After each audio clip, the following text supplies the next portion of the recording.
Herkese merhabalar, kanalıma hoş geldiniz. Bugün sizlere kolay ve pratik bir şekilde hazırlayabileceğiniz inanılmaz lezzetli kahvaltılık çörek tarifiyle geldim. Sizleri çok bekletmeden hemen tarife geçiyorum. Tarifim için ilk olarak yoğurma kabına 1 paket instant maya, 1 yemek kaşığı toz şeker, 1 bardak ılık su, 1 bardak ılık süt, 3-4 yemek kaşığı kadar da sıvı yağ ekliyorum. Yaklaşık 1 yemek kaşığını ayırdım. Maya ve şeker tamamen eriyinceye kadar karıştırıyorum. İyice karıştırdıktan sonra çırpıcıyı çıkartıyorum. Göz kararı olacak şekilde yaklaşık 2 bardak kadar un ekliyorum. Unun üzerine 1 tatlı kaşığı kadar da tuzumu ekledikten sonra yavaş yavaş hamurumu yoğurmaya başlıyorum.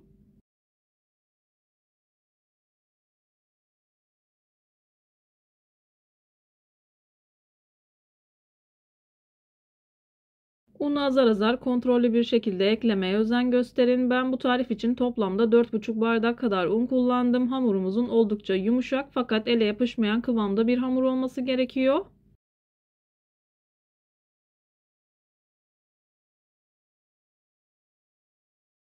Hamuru biraz toparladım. Yaklaşık 4 bardak kadar un kullandım. Ayırdığım yağı üzerine döktüm. Çok fazla un eklememek için. Hamuru toparlayıp yoğurmaya devam ediyorum. Yarım bardak unu da azar azar ekleyerek hamurumu toparlıyorum.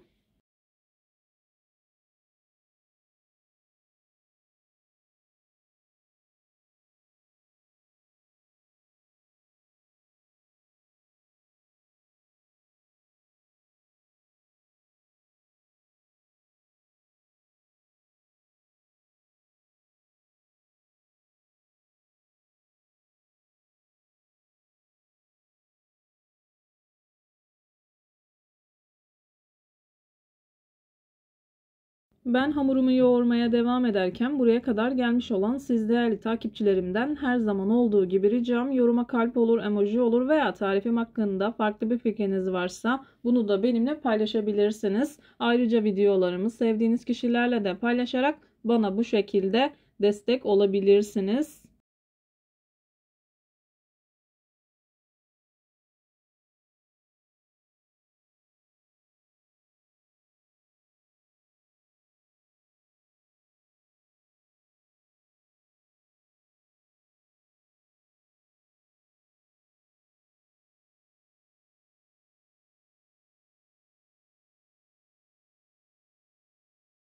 Hamurumu yoğurdum, toparladım.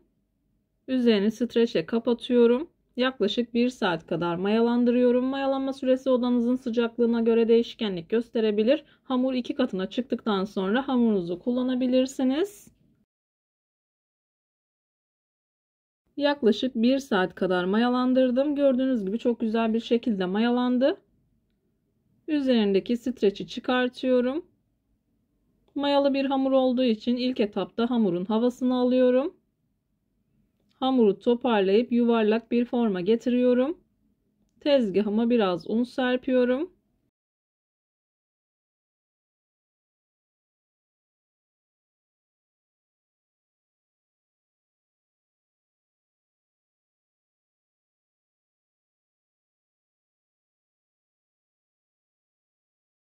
Hamuru yuvarlak bir forma getirdikten sonra merdane yardımı ile yavaş yavaş açıyorum. Bu arada ben bir tane hazırladım ama dilerseniz 2 adet oval olacak şekilde de hazırlayabilirsiniz.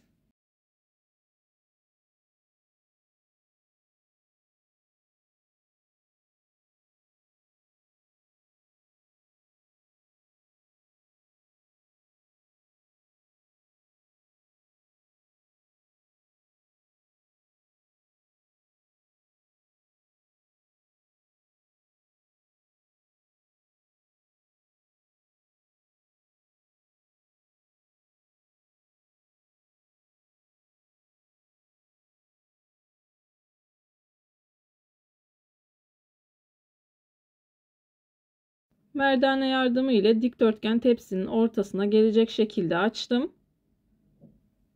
Hamur oldukça yumuşak bir hamur. Çok fazla un kullanmamaya dikkat edin. Hamuru bu şekilde açtım. Üzerini streçle kapatıyorum. Yaklaşık 20 dakika kadar soğuk fırında tepsi mayası yapıyorum. Hava alıp kurumaması için soğuk fırında tepsi mayasını yaptım.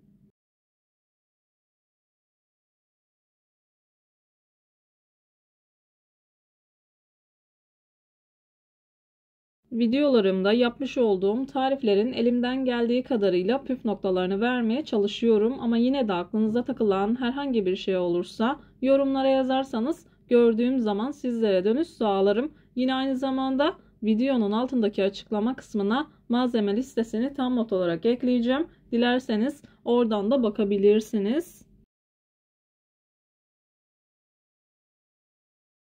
Yaklaşık 20-25 dakika kadar tepsi mayasını yaptım. Gördüğünüz gibi çok güzel bir şekilde kabardı. Küçük bir bardak kullanarak bu şekilde şekillendiriyorum.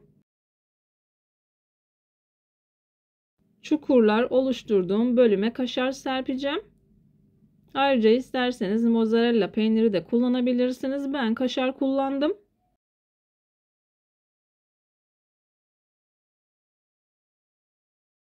Ara ara küçük bardağın altını yağlıyorum. Hamura yapışmaması için. Şekillendirdikten sonra bu şekilde daha da belirgin hale getiriyorum. Üzeri için 2 yemek kaşığı kadar tereyağı, 2-3 yemek kaşığı kadar da ince kıyılmış maydanozu karıştırıyorum. Bu arada isterseniz sarımsak da kullanabilirsiniz.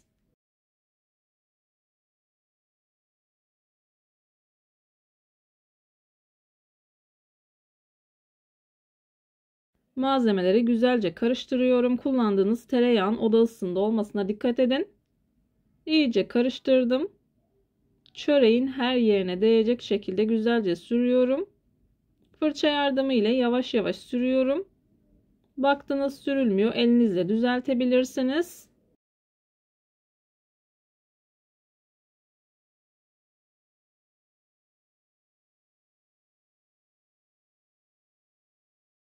Videoda görüldüğü gibi tereyağı ve maydanozu tamamen sürdüm. Boşluk olan kısımlara biraz maydanozu bol bol koydum. Üzerine kaşar koyuyorum.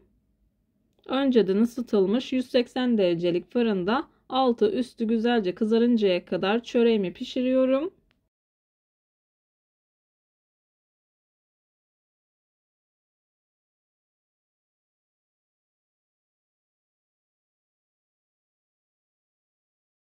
Tam da bu aşamada belirtmek istiyorum. Ben fırının en alt rafına koydum.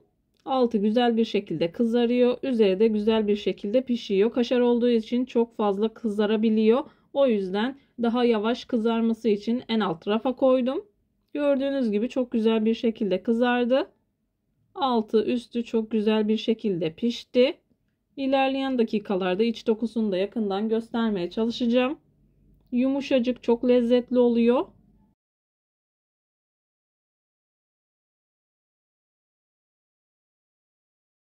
Bu tarz birçok tarife kanalımdan ulaşabilirsiniz. Ayrıca kete tarifleri, baklava tarifleri, su böreği tarifi, mantı tarifi çok sevilen, çok beğenilen baklava ve içli köfte tariflerime de yine kanalımdan ulaşabilirsiniz. Tariflerimi gönül rahatlığı ile deneyebilirsiniz. Beğenmediğim, defalarca kez uygulamadığım hiçbir tarifi kanalımda yayınlamıyorum.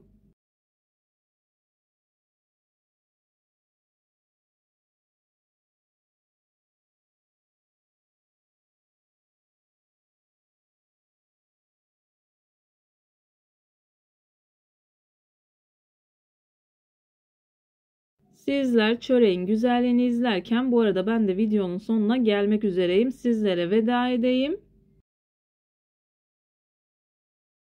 Bir videonun bir tarifin daha sonuna geldim. Umarım tarifimi beğenmişsinizdir. Tarifimi beğendiyseniz beğenmeyi, kanalıma hala abone değilseniz kanalıma abone olmayı, bildirim zilini açmayı lütfen unutmayın. Kendinize ve sevdiklerinize çok iyi bakın. Başka bir tarifte, başka bir lezzette görüşmek üzere. Hoşça kalın. Allah'a emanet olun.